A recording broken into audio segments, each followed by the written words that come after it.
And there we go. I have a question for you, Wooly. Mm-hmm. In the incoming events dealing with Guilty Gear, is it going to be absolutely mandatory, as it should be, that when people are talking about the new character's choice in the roster, that they say Bedman every single time, as if it were a question, because that's the correct name for that character? I'm gonna say yes with a slight variation. My preference is Bedman. Bedman? Bedman. Just that upward Yeah. inflection on the Kai end. Kisk versus Bedman. Maybe? I don't... What a strange title for a character. But what an awesome callback in the way they're doing it lore wise. It's super cool how they set that up because so yeah, the meme I've been engaging with online has been the let's go grab some ancient classic Asherah or Shiva mounting up on their chariot riding You're down right. through the heavens to let you know that if you watched Guilty Gear lore, you are like that, enlightened, telling people about the things they don't understand when they go, I don't get what's going on, and all you had to do was keep up on the lore, baby. But I got Do your you back. really need to know that much? Because I look at Bedman Bedman? and I go, that's not Bedman. It's not. That's a totally different person. You Therefore, you see the bed yes, and you see the not Bedman and you Yeah. go, Bedman? So they basically they telegraphed back in Exerd her existence, and more or less give you that his entire motivation as a character is around his sister. So she's talked about heavily in without seeing her in back in Exerd, and then in the another story DLC that came out with the characters that didn't get any spotlight in the original Strive story mode. She's featured prominently as the main the main problem that needs to be dealt with. And yeah, so they you don't like you're gonna not understand where she came from and why she's doing what she's doing without knowing, I guess, or without watching the lore and or watching the story. But I'm sure you can get the context clues up through win quotes and intros probably. Also, you'll notice that the bed itself is destroyed. Yeah, it looks like Yeah, and you'll notice that like while Bedman was asleep in the bed back in the day, and it was like fighting, according to his will. In this case, she's like hiding from this and like running and scared while it's attacking and protecting her. it's a really weird. So like there's your Carl Clover or your puppet character that has the two people, but this one's really strange. This is somebody who doesn't want to be there and It's a totally autonomous fight machine. I mean, I love the fact that so far the two, well, like I'm not gonna Gold Lewis is not a puppet character, but Gold Lewis fights with a weapon that is another thing, another person, and the usage of that is like it's very weird and Guilty Gear-esque in how it's like ABBA, right? How ABBA swings around Paracelsus as and that's a living creature. But it's also a weapon. In this case, yeah, you have they're like, okay, we have a puppet character, so to speak, but it's a reluctant puppeteer, and the bed frame is just doing all the fighting despite whatever Delilah wants it to you're do. playing as some form of bed man, but there's also a little girl there that doesn't want to be there that happens to be hanging out with the bed man. So she doesn't hate it because it does protect her, and she does know that it's her brother's spirit. But like, it's definitely like, I'm not in control of this thing, and hey, bed frame, can you chill out? Can No. you just, you know? I can't chill out because I'm some form of bed man. Yeah. No, she knows that she knows that it's her brother, and that her whole drive. It's actually like, That so guy an I'm asshole. yeah, okay. So spoilers if you haven't like caught up on or keeping up Well, with you Guilty can't Gear lore. spoil a fighting game. You absolutely can when they make 6-hour episode chunks for you to sit and watch. Like, and it's no gameplay. You just press play and watch the movie that goes on for hours and on end. Um, yeah, man. So Bedman is an asshole and was an asshole for sure. Has his little his motives though that he reveals before he is destroyed by the bigger bad, and the main Is that why thing. he looks like Kabuto from Naruto? He's working under No, the big bad, but he's no, not the big bad. he is even dorkier than Kabuto. Kabuto Oh has god. like that kind of style glasses and hair, but he still has a normal shaped haircut to some Yeah. degree. Like Bedman's is doing the full foppish, like Hmm. young lord, young whatever you call that. It's like not a bowl cut, but it's that like old Middle Ages prince, like that kid that guts fucked up, Hmm. like that kind of haircut. Um, Anyways, the point is ultimately that she's out for revenge because uh, even though Bedman was a shit, he he was Family. kind of he got fucked over essentially by the Sanctus Maximus, who is then fucked over by that man, but is not actually, and the real that man is fucking out there being happy chaos and doing shit and yada yada yada back and forth. There's another that man, and so Delilah's out for Sin likes to revenge. eat meat. Delilah's out for revenge, and so is Biken, but Delilah's a 12-year-old, and Biken's kind of learning that her revenge is way more complicated because back in the day when Biken was just a samurai Kenshin replacement, it was like, gotta go kill the guy that killed everybody, real simple. And then as the Guilty Gear plot started to unfurl and become this insane convoluted mess where that man is this and that, but he's not that, and there's another version of him, and we flip and fold and flip and fold and divide and split it apart and then sprinkle more garnish and divide those pieces as well. The idea of just wanting to get revenge on that man becomes kind of muddled and confusing. But the ultimate, like, okay, who am I going to kill? Who's to blame for it? There's still a person you can point to. And she's like, yeah, fuck that. I'm going to go get Happy Chaos. That's the reason. And Delilah's like, I also want revenge. And Biken's like, no, but revenge will kill you. It'll destroy you. Don't do it. Jam works at a restaurant. So now it's going to be on Biken to kind of like calm Delilah down and, get her to like be a normal happy 12-year-old and not just dedicate her whole life to revenge because she can see the same thing about to happen to this kid. Yeah. It likes yo-yos. Yeah. Oh, yeah, there you go. Also, they still clearly haven't told Sin what's going on with him and his eye because he thinks babies come from eyes. Are you serious? Yeah, That's fucking hilarious. there's a whole scene where Sin is like, "Hey man, I'm gonna help you save your kid. You got your eye patch. I know that that's your daughter." And Biken's like, "What the fuck are you talking about?" And he's like, "Yeah, we all know that. I'm old enough to know that babies fall out of your eye." And everyone like fucking shits themselves. Jesus. Yeah. So For a king, his education mandate isn't very good.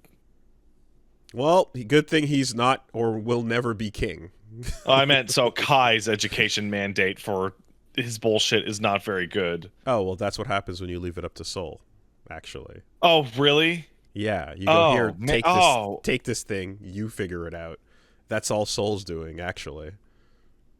So Soul's the kind of guy who you like. Can you watch the kids for a second, and then you come back 5 minutes later, and your house is on fire? yeah, no, literally, exactly that. That's the problem.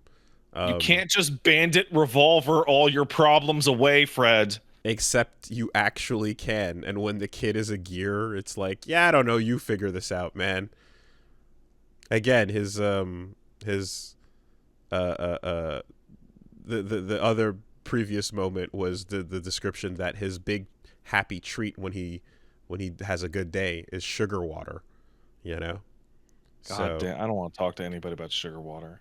yeah, it's like butter sandwiches, you know. At least he's got the water.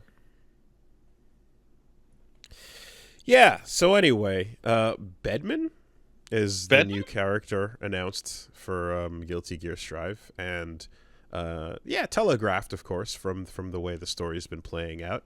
That's cool. It's also interesting because we get to see a character return. So the move list, Bedman's fighting style, gameplay wise, is like they can preserve it while changing the gimmicks around. It's kind of Well, yeah, interesting.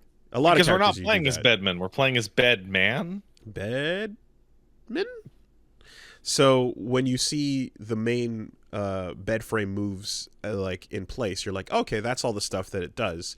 But like you can get rid of the time rewind gimmick that it used to use, or you can get rid of the the after image EX moves, and you can kind of just use it more as, again, like a Delilah protector puppet character or so. You can mix things up a little bit, and it seems like that's what they're going for. So that's a cool way to, like, create a returning character, but it's not a returning character type of thing. So I have to say, one of the things you mentioned earlier is the bed is fucked up, and it made me think about how maybe this is just me, but I'm sure it's not. I'm sure there's other people who have this appeal. Like, I feel like almost every incredible design of a sleek, cool, future, amazing thing, that's really nice.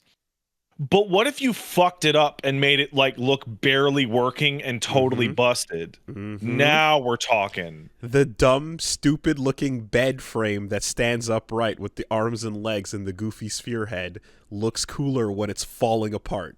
Yeah. Right? It really When it's does. like held together with like little pieces of metal and string, and it's busted and its eye is falling out.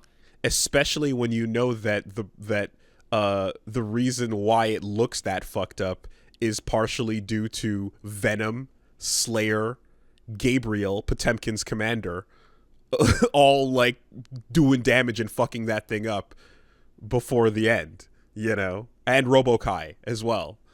Like, that bread frame took a fucking beating in the Exert story, and but it also is like almost indestructible. But that's how it like managed to survive all of that. What But the yeah, bed of the bed man anyway? but like my point is that you want to talk about some of the biggest badasses in fucking Guilty Gear. It's up there, taking The hits bed. from The bed of the bed man the bed of is Bedman up there. took hits from the all of the above, so don't Is the bed some kind of bed man? don't sleep on the bed. Don't the bed's more Shut powerful up. than you Shut think. your mouth. That's terrible. Go to hell. Right? Y'all been sleeping on that bed. Don't sleep on it. It's way stronger than you think. I hate it. Yeah. And then of course at the end we got another little tease, which is obvious, really. We kind of expected this, but I guess they're just saving it. We're going to fucking finally get Asuka R. Cruz, that man, playable. And I want him to be like Happy Chaos is Gunman, Right. And it's actually like it's not a cutesy, it's still a fighting game character, like Noelle in Blaze Blue is like, I've got a gun, but I'm really still just fighting you. And even Chris in Marvel is like, I'm a gun fighting game character, and Happy Chaos is like, no, I'm shooting the gun, and anything else I do is incidental to the genre, but really Just want to shoot the gun, ba man. bang. I want to play Call of Duty on this 2D plane. Thank you. Absolutely. That's what he's trying to do at all times. Happy Chaos fucking hates the fact that he's in a fighting game. But I want Asuka to just be a stupid wizard. Like maximum insane spellcasting nonsense for maximum swag, of course. Because that's what he is. That's what he's supposed to be, a mage with a giant spell book next to him, and the pages are flipping, and he's just dropping spells on you from a distance, like fucking you up. That's what I want to see, you know. And then like maybe like up close, like one really YOLO all or nothing, reversal super or something like that, just for the get off of me, and a teleport out, and then fucking you up with spells from a distance again. So basically, you want a level 20 wizard in a game in which everybody else is a 10th level fighter. But they're 10th level fighters with the ability to stop time and drift forward. Sure, monks, artificers, fucking whatever. But you want the I cast, you get cancer and fall over and die. Like I want like okay, I'm Nago Ryuki and my blood is at 50%, but also I've been stacked with 2 frost. I have 1 pip of poison on me, and if I step forward into that detonator, a wall will explode behind me. So basically, you want to go back to the nightmare gimmick characters that everybody was happy haven't shown up in Strive yet? Doctor Strange. Oh. Eye of Agamotto. No, you know what it should be? If you pick fucking that man, you get behind the shoulder and you start sending out fucking minions, and you have to play a game of Guilty Gear 2. No, don't do it. Yeah, I'm hoping for maximum spellcasting Guilty Gear style, you know? And then like I don't know, maybe the more spells you use, the further through the pages you flip, you know, and then the more your cat ears come back. And then eventually you get to the end of the book, and maybe when you close the book there's like a big payoff for that, you know? Oh, gee, you just want to... Oh, what's his fucking name? There's a Hunter x Hunter character that you're actually describing by accident. Oh, yeah? Yeah. He's a guy who fights with a big-ass book just in his hand. Yeah. I remember seeing... So back in the day when I was just like, trying to get my art school chops going, I remember I was just like going heavy into concept art inspiration and stuff. And there's some really awesome concept artists. And I remember this one that just drew like modern day fantasy characters, and like a modern day spellcaster with like the book in like a kind of like like a leather binding, you know, and like a bunch of like straps, and kind of there's a whole cool thing to it that was just like really aesthetically sick. And I've always just been like, man, you don't really see a ton of like spell book usage in a stylish way in fighting games, you know? Like it'd be really the future cool. of the spell book is an iPhone. Yeah, but the aesthetics of pages turning is awesome. Yeah, you know. So it'd be great to see some sort of like core mechanic around that, and he's you know, he's using the tome, rips a page out, and like some shit happens. You know, I don't know. Go go nuts with it. But anyways, we're getting him in May. And we'll see whatever that turns into. Yeah, that seems like it's going to be the round out of season 2 for Guilty Gear. So, good shit, you know. That thing's coming along. I feel like every piece of care I had in the world for Guilty Gear Strive evaporated when they said they were going to bring rollback to Dragon Ball. Well, like Strive is still incredible and fantastic, but like I would just... Oh, they scratch different itches for me. For me, Strive is the 1v1 fighter like slot, and Dragon Ball and like Marvel share the same space. Like a tag fighter's hyper slot is a different So Like, like I get you know, that. That makes perfect sense. Except like I don't really care for Marvel, but I really, really enjoyed DBZ. I think it was like the simpler like base for the characters. hmm. Well, I mean, either way, more is good, more choice is good. Excellent games that you can jump back and forth onto and enjoy liberally. Strive in particular. Yeah, I think, let me just confirm it, but uh, speaking of that game, good timing with the reveal and such. We're gonna try this weekend to get a local strong player. The uh, the best Nago Ryuki in town happens to Hmm. be known by the name Test Your Luck. Um, he's not just the best Nago Ryuki in Montreal. He's the best Nago Ryuki uh, on ranked. Period. Okay. So it's pretty much between him and Hotashi. It's kind of fucking incredible.